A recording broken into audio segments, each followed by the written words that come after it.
This is my father's house. See?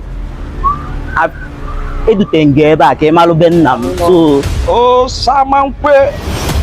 Oh, my father.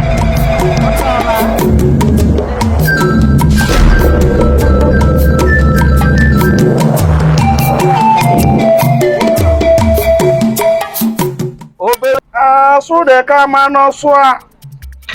Papa. Welcome. Papa. Papa, Good afternoon. Hey, I can't find your name.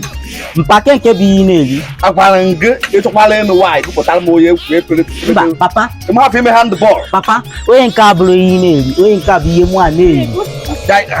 Babe, wait. My papa is talking. I don't know.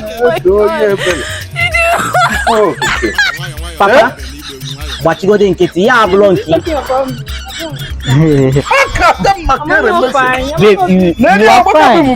You look fine. Yeah, you. Papa, Ebi abai mo no now.